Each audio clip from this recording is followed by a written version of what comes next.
What's up, Diamond Dogs? Welcome back to the channel, Ted Lasso Season 2, episode number 10. And I just want to clarify some things about Beard's episode. I don't think it was a bad episode. No.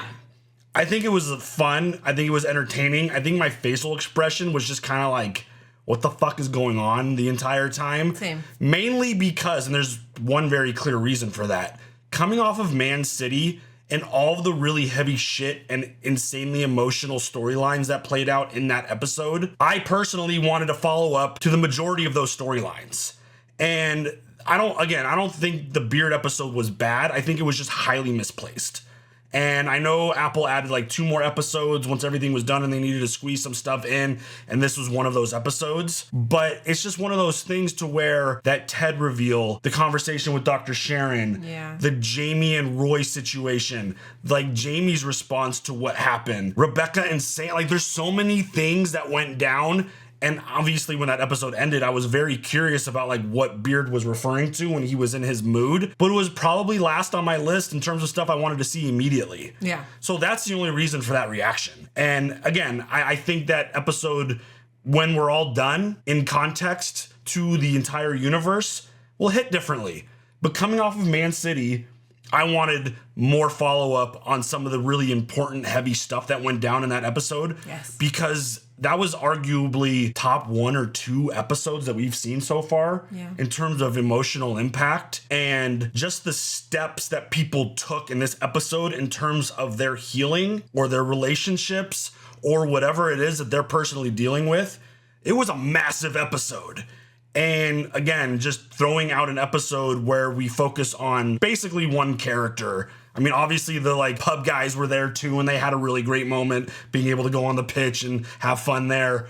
But it was primarily focused on Beard, who again, great character, awesome dude, really great in this role. Agreed. It's just one of those things coming off of something. If Man City wasn't the episode that it was, I don't think I would have had the reaction that I would have had. I would have like thoroughly like enjoyed it way more than I did. I did enjoy it. It was just weird. Yeah, and neither one of us saw the movie that this episode was paying homage to. So like that could be part of the kind of confused face that I will bring up when I'm just like, what is going on around here? The one interesting aspect of it, because Beard obviously is a really interesting character who seems to not reveal a lot of personal information about himself. Yes, keeps it inside. And there's constantly moments where we're starting episodes or we're starting the day with Ted and company to where it's like, Beard, what were you doing last night, bro? Yeah. Like there's a lot of those moments. And I think it probably, again, I understand the circumstances of Apple ordering another episode and they needed to like figure out where to put it and place it. And it makes sense coming off of the episode because we left with Beard basically giving like Ted the middle finger and being like, I'm out. But it's like, well, actually, I still don't understand why he gave Ted the middle finger. Well, why? I wonder if because in the past, Beard has gotten upset with Ted about like the importance and the seriousness of like winning and losing. And I don't know if it had anything to do with Ted running off in the moment. Yeah. Like that's what there were certain aspects that it had to do with that, but I wasn't sure. Yeah, there were just certain aspects of what happened post game to maybe where Beard didn't love his response to they got their asses kicked. Like, it wasn't one of those, like, 5-0 in a soccer match is a huge blowout. Yeah. So it's not even a competitive match at that point. So I'm wondering if something, because Ted didn't step up when Jamie's dad showed up and got combative with even, like, the entire team, not just Jamie, but everyone. And Beard was the one to remove him. I don't know. I'm sure they'll, like, get into it at some point. But it's always an interesting thought about, like, why Beard looks like he's literally been through the ringer when he shows up for work every morning. Day, yeah. So like that aspect of it was incredible, and seeing his journey and what he went through, that was insane. Everything that he did that night was just bonkers, and it just felt like Murphy's Law, where like every time something could go wrong, there was an opportunity for it to go wrong and went wrong. Losing his keys, breaking his key in his door, getting into a fight, and then like running into Jamie's dad, like random tunnel and getting beat up there. And then the giant Roy lookalike dude who he was chasing him down to give him his keys and his phone back because he left it at the flat. Like, so many things. This adventure was incredible. And obviously, like, breaking into the pub and, like, the super exclusive bar. Like, it was a really fun episode. Again, I don't think it was bad. I just thought it was highly misplaced coming off of probably one of the more emotional, impactful episodes that this show has given us to this point. I mean, I cried pretty hard. Yeah. Man. I mean, that was an episode that literally took you on a roller coaster of emotions, because when Ted hits that reveal, you're like, oh my God. When Jamie is being abused by his father in front of the team and Roy's the one who, like, their history and their past, and Jamie admitting to, like, looking up to him, like, idolizing him, and then being on the same team and them, like, clashing the way that they have. Like, for Roy to be the one to go up and give Jamie that hug. There was so much difficult emotional stuff, but also so much happy emotional stuff. Yeah. Like, you didn't know which way to, like, your emotions were getting pulled into so many different directions. And then the situation with Sam and Rebecca, to where it's like, oh, they're going to have fun, they're going to be happy. But then it's like, wait, what kind of future does this relationship have? It's like pulling you in so many different directions. Again, that's the only critique about the Beard episode, was just the placement of it. Because again, if it was like a normal Lasso episode, I think I would have been more accepting of it. But coming off of such an insanely emotional, heavy episode, it was misplaced, and I could see why it would get the response that it got, because, I mean, obviously the episode has its fans, but also has its haters, I guess you could say. Yeah. So it was still interesting to see what Beard does in his personal life, because he's definitely the type of dude who you don't really see much of him outside of the crew. Yeah, they don't follow him around. Yeah, you see, typically. exactly. You see him generally always with Ted as essentially his number 2 on the coaching staff, and the connection that those two have. We rarely get to see Beard ISO doing his thing, and I mean, dude lives a very wild life, and Sure does. I mean, so Living insane. it up. It just puts a lot into, like, your thought process about, all right, I remember episodes ago Beard looking rough.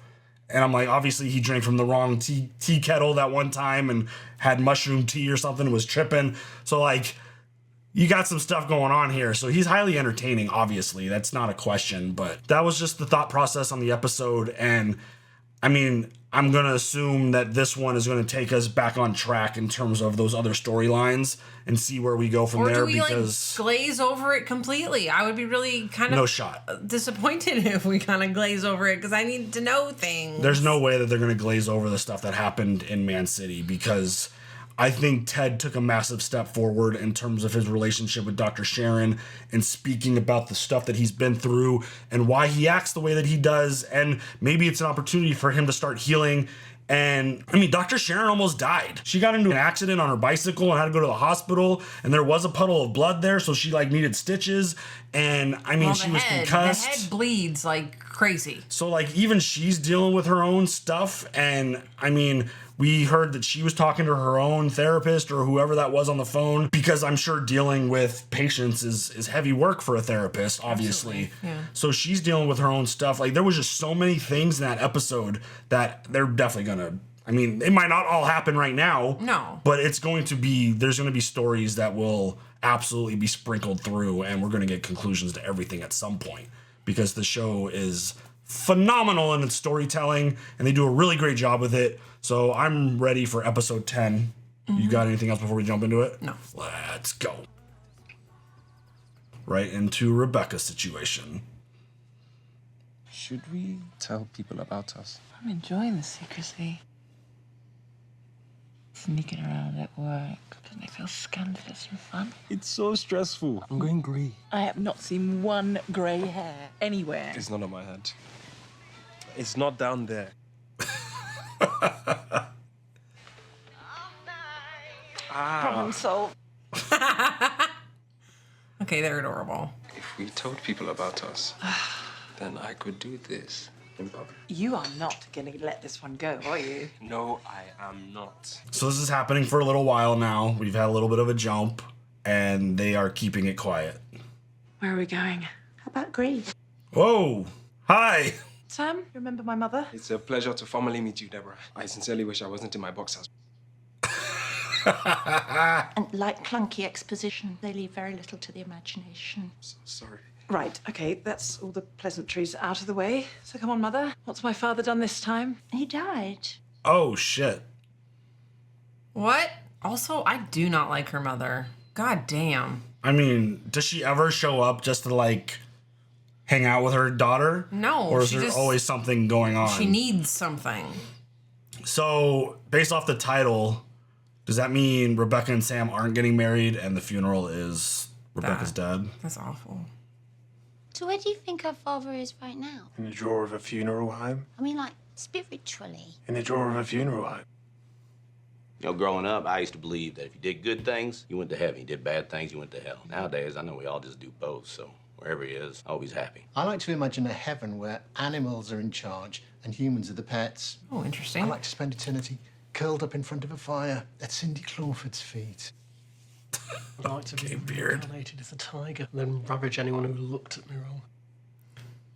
That says a lot about you. You know, if you weigh a person's body right after death, it's 21.3 grams lighter. And some say that's the weight of a soul. Whoever figured that out clearly weighed someone, murdered them, then weighed them again. Live, you die, you're done. Good night. Okay. I mean, I wouldn't expect anything else from him. He's a very simple man. Ah, yeah. He's on spirit. Shut up, We're all going to Keely. his funeral as a team. So that means ties, shirts, and no trainers. Whoa. But what if they're like really nice Yeezys? What colour? Bright red. Okay. Where do you get dress shoes? I don't have time to stand in line at midnight and wait till morning to buy new shoes. Don't have to do that for shoes like these, mate. Nobody wants them. What the hell? Is she in her childhood bedroom? Mother! Turn it off! What did you want? Why are you playing that song? Oh, I'm sorry. I like to have it playing in every room in the house when I wake up. It just makes me feel happy. You shouldn't feel happy today. You should feel happy every day. You know, the old Rebecca used to love that song. Then we heard it ad nauseum, and now we're over it.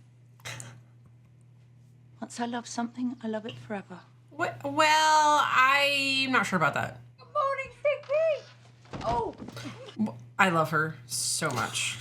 What the hell are you thinking? Just wanted to see if I could still do it. Laura, hurry up! When I was your age, I could do this in seconds. Laura? Oh, God. I'm okay. She's so cute. Roy, if you die, do you want to be buried or cremated? Like, if you were hit by a bus today, what do I do? Go after the bus driver. Avenge me, Keely. Avenge me! This funeral's really messing with your head, isn't it? I found this company, and they bury you in a biodegradable sack. So when your body decomposes, it fertilises the seeds of a fruit tree. Because then you and all the people that love me can eat the fruit from my tree. That is fucking mental.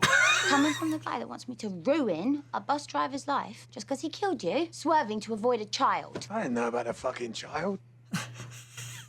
Can't with this fucking My episode. death can nourish people. With fruit made from your rotting corpse. I wouldn't eat that. It wouldn't actually Could that have be find her. the hair in? It's fine if you know who the hair is from. That's part of the deal. He's a lovely bloke. I can't. What the fuck? Now we have to go to a funeral and act sad. Well, no, I am sad. It doesn't actually have your stuff when you. Like, plants or filters, they will filter stuff out of the dirt. I don't know. I don't want my funeral to be a sad day. I want everyone to celebrate and have fun. No, I will not be celebrating your death. It's not a sad day. It is a sad day, motherfucker. It's a celebration of life. No, god damn it. Oh no.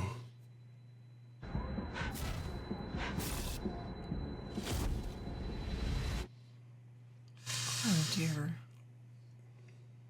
My darling Deborah, Rupert. my sincerest condolences. Didn't think you were coming. Rebecca Paul's family. No, I mean because you weren't invited. It's lovely to see you, Rupee. And introducing Diane. What a chubby baby. Congratulations, Mother. You've just fat-shamed a baby to tears. My condolences. Thank you. How many of them came? All of them. A another of them are wearing trainers. That's how much they care about you. Sorry. Daddy. Rebecca? Sam, and Colin, and Isaac, and Nathan, everyone. Thank you all so much for coming. Sorry for your loss. Fathers are the training wheels on the bikes of... So I just didn't want to say what they said. Sorry for your loss. It was a good try. Yeah. His hair is definitely getting grayer. Mm-hmm.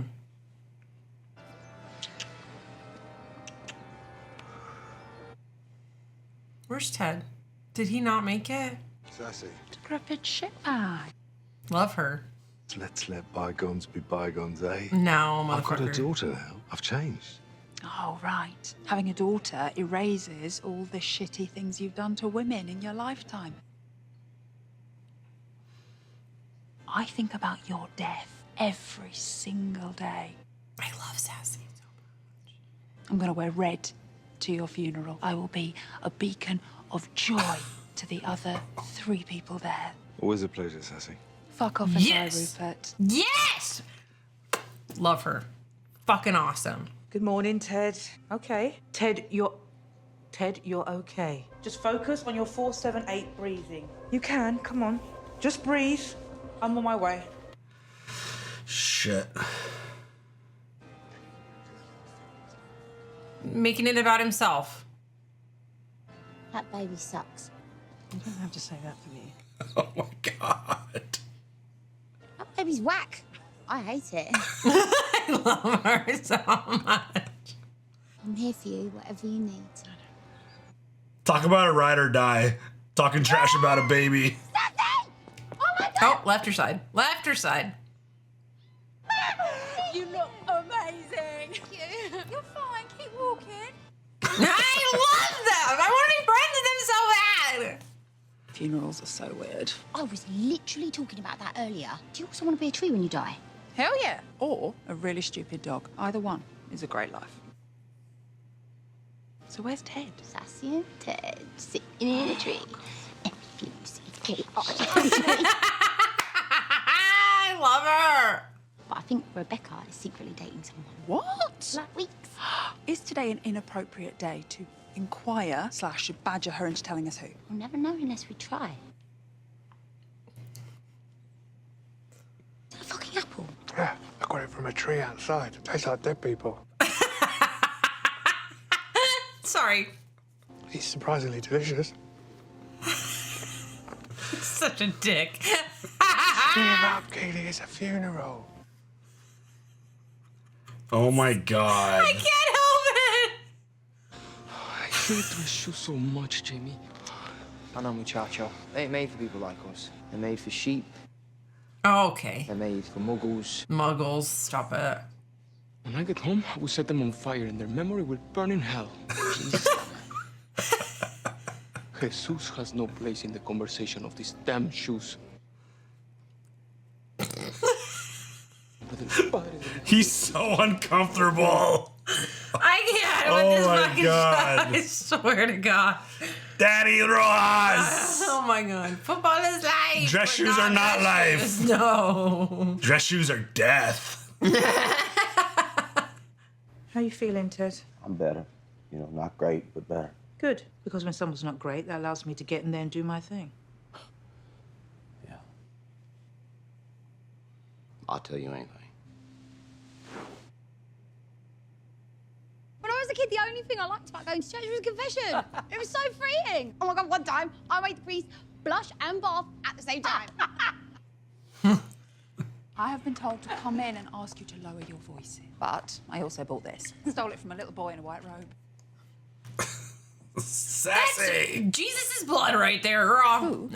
Are you secretly shagging? What are you even talking about? How about the bullshit text after the date? In fact, I have not seen you outside of work for 2 weeks, and that even though today is your father's funeral, you are glowing like a girl that just got properly ploughed. Shit. I've been asked to come in and tell you to lower your voices. The vicar looked like he wanted to swear. Is everything all right? Just trying to figure out who Rebecca's shagging. Oh, I know. And it's good. Let's play 20 questions. Yes! This is thrilling. Nora. Sam. How the fuck did you know that? Oh my god, I'm fucking Oh my god. This show is fucking mayhem. Back on track. That's it! Everyone out except immediate family, please. Keely figured that shit out immediately. Sorry, boss ass bitch. I love Nora.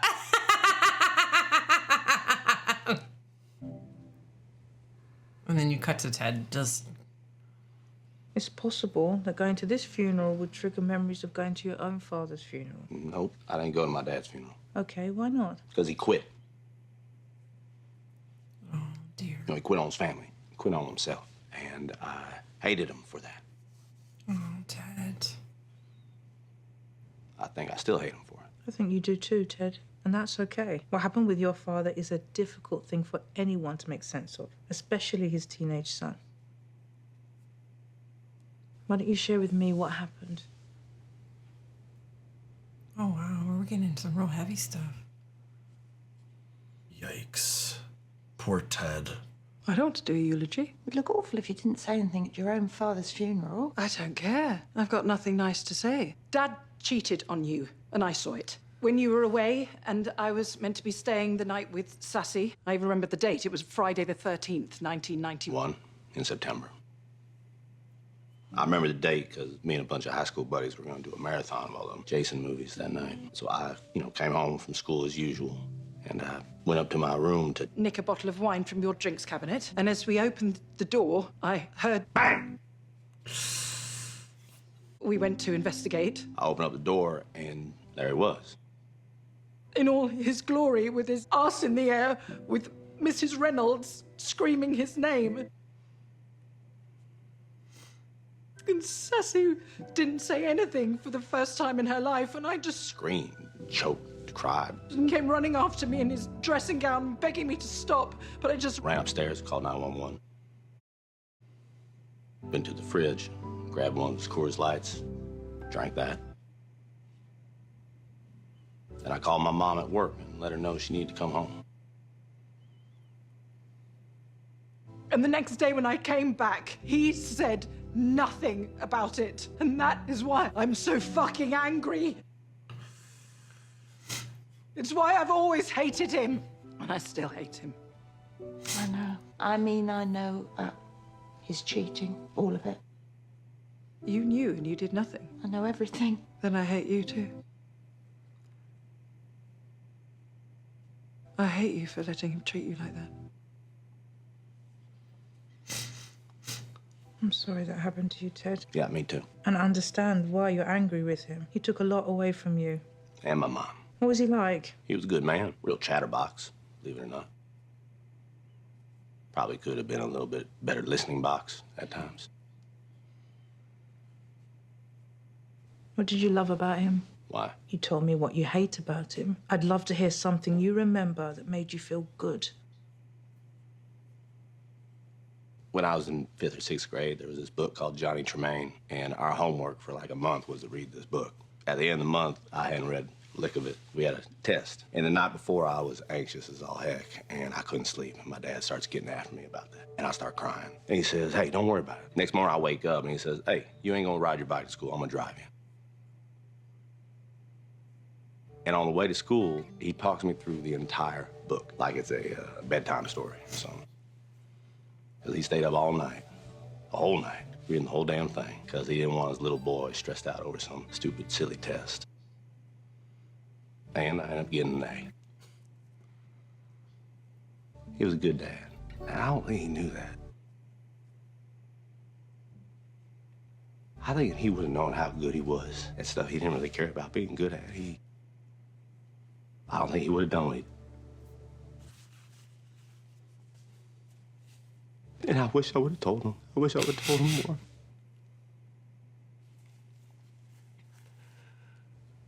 I was just so angry at him because he was always gone at work and just out with friends or something like that. And then he was gone. And I knew right then and there that I was never going to let anybody get by me without understanding they might be hurting inside. Life, it's hard. Your heart. Thank you, Ted. I don't know if this is illegal or something, but can I have a hug? Sure.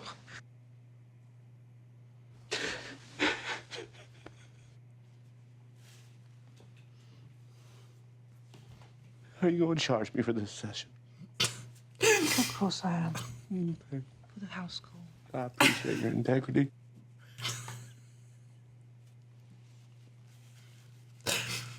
I'm not as strong as you. I was too scared to leave him for good. You don't think I was scared leaving Rupert? I was terrified, and rightly so, because let me tell you, being alone is fucking horrible.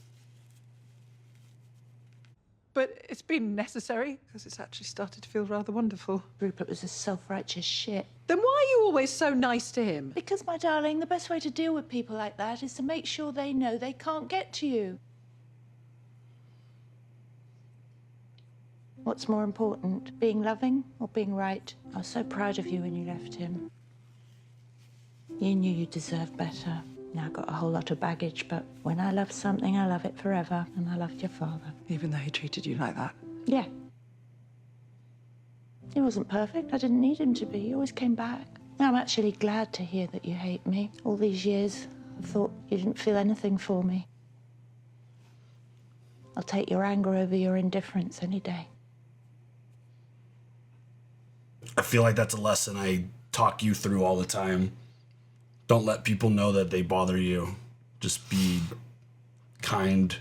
Well, it's hard for me because I need you to know that you're a terrible person for hurting my feelings and making me feel like shit. Because good people don't make other people feel like shit. I don't really know what to say.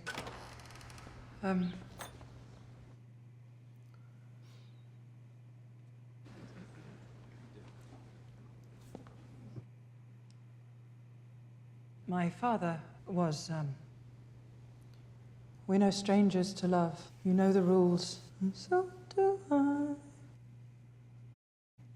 Full commitments when I'm thinking he wouldn't get this from any other guy. I just want to tell you how I'm feeling. Try to make you understand. Never gonna give you up, never gonna let you down, never gonna run around and desert you, never gonna make you cry, never gonna say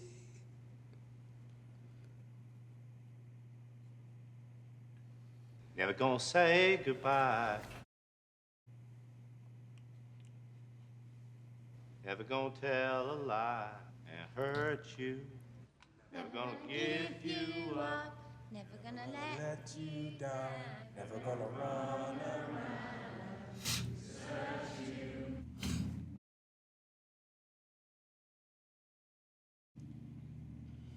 Never gonna tell a lie and hurt you. gonna give, never gonna give. Give you up. Never gonna give. Give you up. Thank you. Dude, what a fucking show. Jeez, dude. What a show. We're having some people over, and I know Rebecca would hate me if I didn't invite you. Afraid we have to go. It's nap time. For you or the baby? I'll convince Bex to give up her shares in Richmond, so we'd love you to have them. Like a funeral present?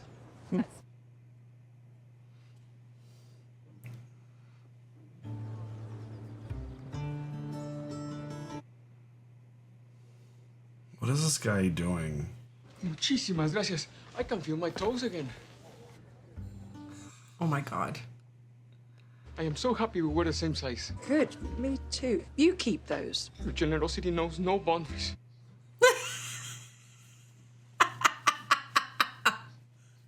Hi, Jerry. Don't really know where to start, to be honest. I'm a bit all over the place. I know that you'll be right and that you're happy, but today's made me realise that I'd hate myself if I didn't say. I didn't just come back to Richmond to get away from my dad. I also came back because of you.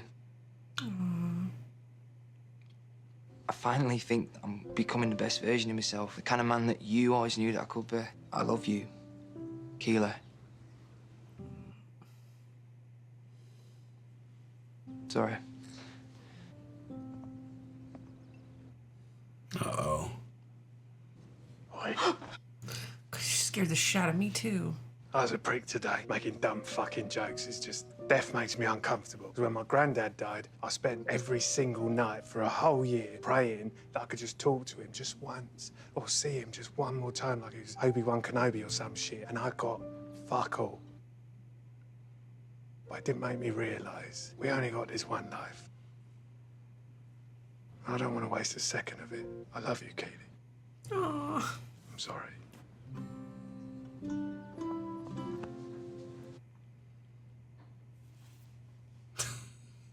These are happy tears now.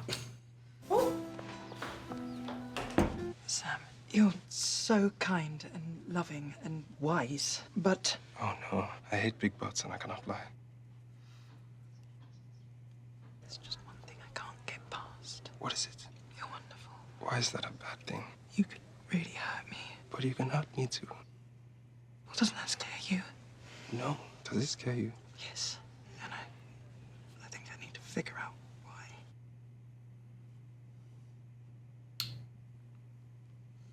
I understand. Take as long as you need. It's okay. Thank you. There's something I should warn you of. I'm only gonna get more wonderful. I know. Aw, Sam. Oh. Sorry for your loss, ladies. Don't be, Ted. You didn't kill him, did you? Mum. Oh, my goodness. Yeah, is everything okay? Everything? Heck no. No, but me, yeah, no, I'm doing okay. And hey, I know I only got to meet Mr. Welton that one time, but for the fact that a fella his age could still do every move from Donald O'Connor's big old dance scene from Singing in the Rain, give me a lot of hope for getting older, you know. Shall we? Oh, sassy. Florence does like wounded birds, doesn't she? She does. With Fucking Danny, dude. Home videos. Oh, I've probably taped over that. I bloody well hope you haven't. Oh my gosh. Summer of 79. Wow. Why am I sitting in a bowl? No, you made that our pool. All the other neighbourhood kids who had pools had come specially over so they could swim in your bowl.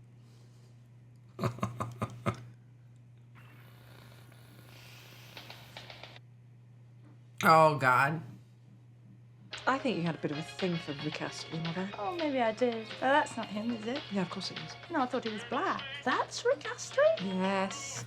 God. He's still fucking killing it, too, isn't he? Is he? I think he's on TikTok, isn't he? Don't quote me on that.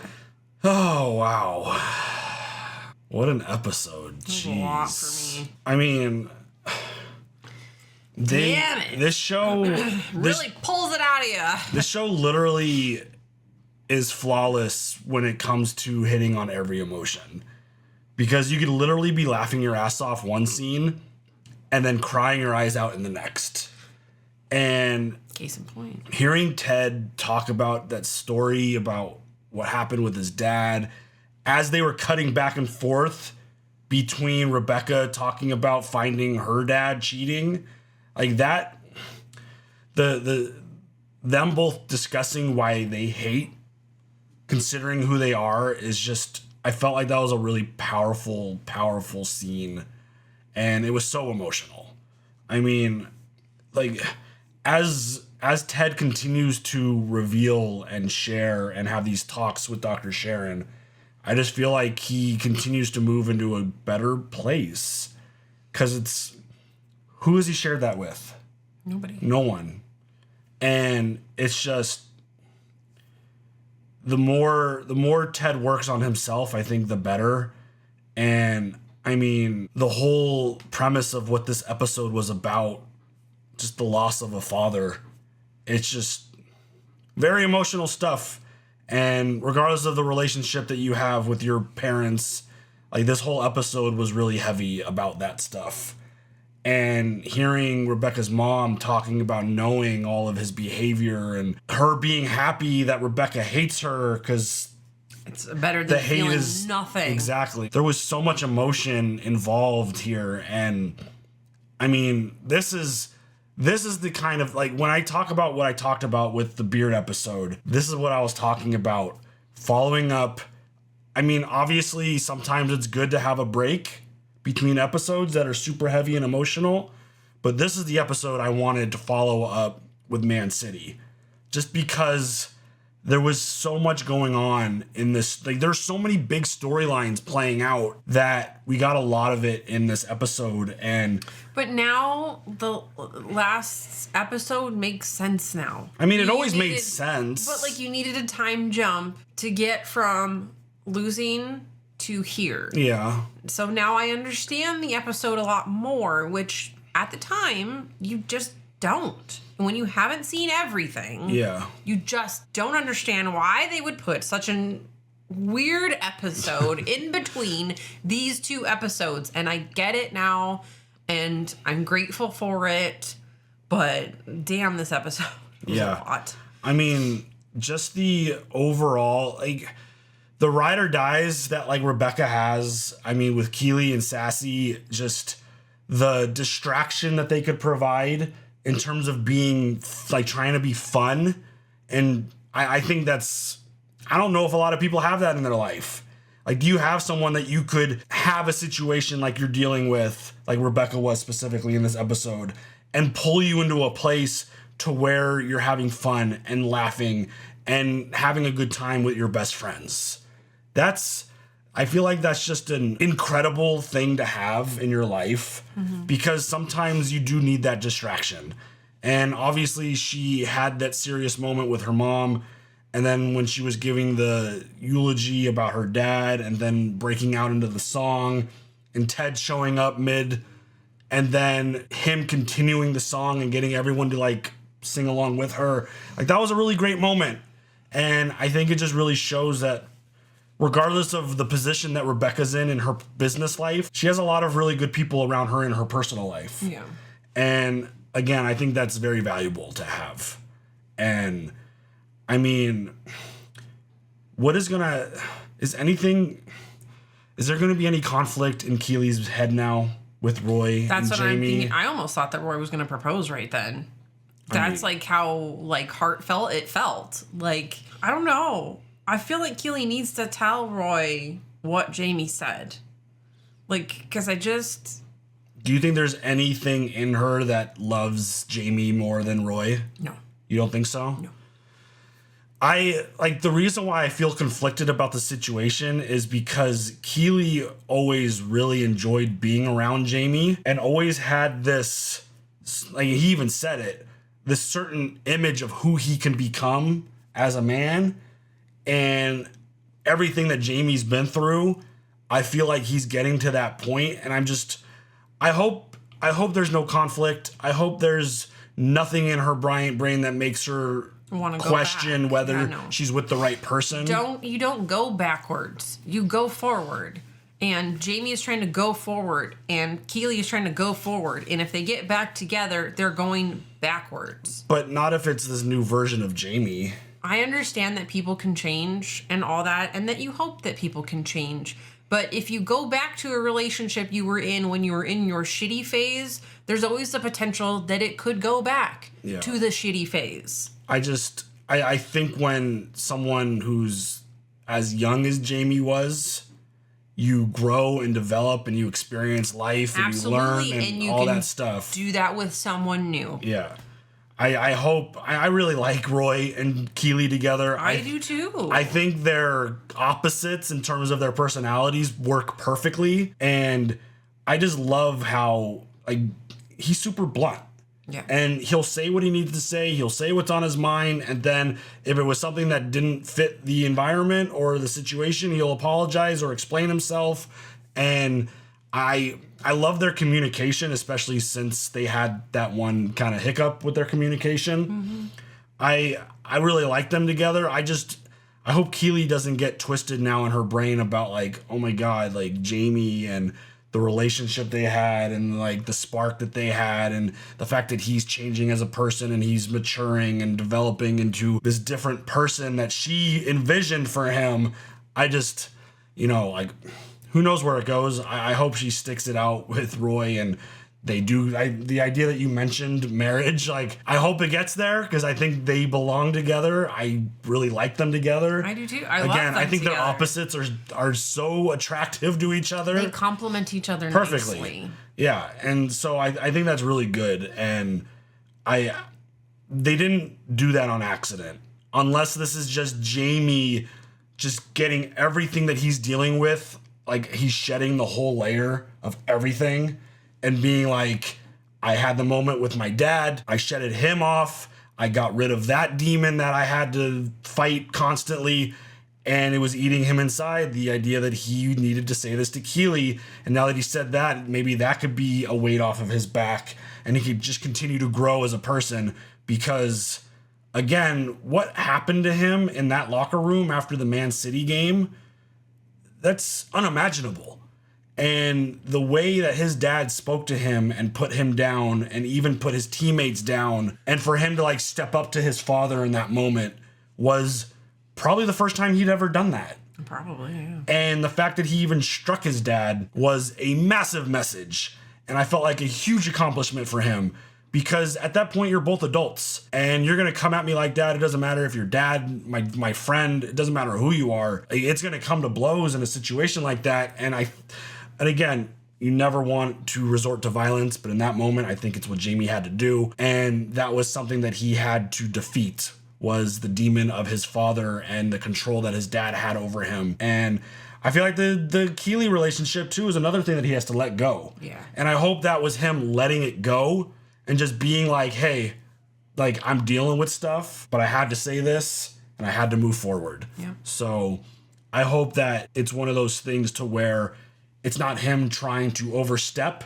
right, but him just trying to continue to heal himself. I hope so. Because I feel like that's a very common theme right now, is self-healing. Yes, everyone, absolutely. whether talking it out, expressing ourselves, talking to others, whether it's Ted dealing with the loss of his father and revisiting that and talking it out, or it's Danny dealing with dress shoes.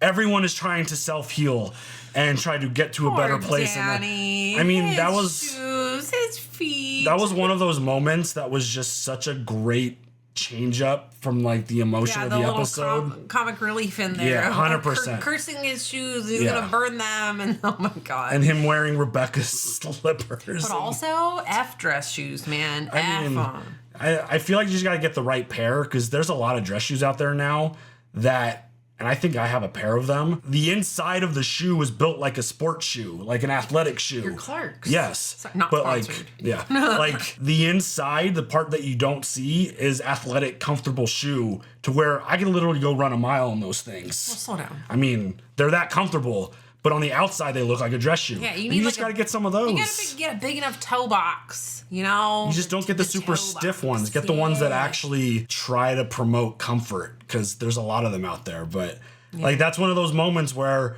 very heavy emotional episode. Danny, great job. You're amazing. I know. So, I love him in this. That was the Ted Lasso episode that I was expecting after Man City. And I mean, again, I'm sure I'll grow to appreciate the Beard After Hours episode. And I appreciate it now. As it goes on more and more, it's just one of those things to where, as we get past these heavier episodes, it's just, the placement is just what got me. Yeah. But that was insane and emotional and heavy, and I feel like everybody's moving into a positive direction in terms of their self. Because it's really sad the Rebecca and Sam thing isn't going to work out currently. But it's another one of those situations that Rebecca has to do something. She has to focus on herself to figure out why this relationship with Sam is so fearful of her being hurt. Like, she has to deal with her own personal things. Because Sam is so nice. He's so lovely. He cares about her genuinely. Yeah. And it's just, it's tough. And like, you see that big smile of his, and he's always in that mood, and he's so cheerful, and he's a good dude. But I don't see them together, unfortunately. It's a tough spot. I feel like it was a fun, lovely fling, but maybe it is an age thing for me. I mean, I feel like it's more a power dynamic of owner and player. The moment the media gets a hold of this story, they're gonna be ruthless about it, because that's what they do, and that just makes it a really difficult and uncomfortable spot. But like them being together, I mean, there's a whole bunch of reasons why they can't be, but there's also a bunch of reasons that, like, if they make each other happy, that's all that should matter. Absolutely. But they look so genuinely happy together. There's something about it. I don't know. It feels off. Maybe it's what Rebecca was saying. Like, she's a really great actress, by the way, because I feel it. I feel that there is something that's preventing her from moving forward. And I don't know if it's the fear of like her past relationship, like in Rupert. Fuck Rupert. Biggest piece of shit around. Fuck that guy. The way he shows up uninvited to things. Also, and like, great actor. Yeah. Because I feel it. Oh, he's doing great. Like, she probably has some personal self-trauma that she needs to recover from in terms of relationship stuff. And just the overall dynamic of Rebecca and Sam with the age, the position of power, and because she's, again, the owner and he's a player. Like, there's a lot there just in those two aspects of it that make it difficult. Yeah, I mean, like, they were just having fun. Absolutely. But, like, when you think about, like, long-term stuff, like, she can't have children anymore unless you adopt them or surrogate or whatever. Like, there's all those thoughts that I come up with in my mind. I'm like, does Sam want children? Does Sam not want children? How long are we going to do this for? Blah, blah, blah, blah, blah, blah. I just think about the reality of the situation in the public eye, which you should generally never worry about that kind of stuff. But that kind of stuff could put a lot of strain, especially if the owner of a friggin' team is constantly getting attacked with questions about, like, is this appropriate? Is this causing issue? Like, you even talked about it, I think, when it initially happened. Is he going to get special treatment that other players aren't getting? Like, there's certain aspects in terms of, like, the professionalism of the relationship that could create a lot of tension. Them being, like, if it was just them and this power dynamic of owner and player wasn't there, I don't think there'd be as much stress. No. Yeah. They would just be able to go have fun and do their thing. Absolutely. But I think the professional aspect of it with their jobs, and I think age is an important aspect of it, because she is probably double, if not more than double his age at this point, because 21 is how old Sam is, right? Is he 21 or so 23? I thought... Or is Jamie 23? I think he's 21. They're in their 20s, but she's in her 40s, and it's like, she might be older than that, honestly. I mean, not that, again, not age shaming here. No, but it's just the reality of, like, like you were talking about, future of a relationship. Like, it's a lot. So there could be a level of fear, especially the idea that this episode was focused around her mother now being alone because her father died, kind of thing. So I don't know. I'm sure that we'll dive into this a lot more in terms of her mindset and conversations with Keeley and all that kind of stuff. But this show, it's incredible. It does the emotion, like, literally every spectrum. I feel like I'm watching Inside Out or something, because it's like there's angry moments and there's sad moments and there's happy moments and there's just anxiety. Literally every end of the spectrum, this show hits on all of it, and it does it flawlessly. So anything else? No. All right, y'all. Leave your comments. Share your thoughts down below. We'll catch you guys later for the next one. Have a good one. Bye.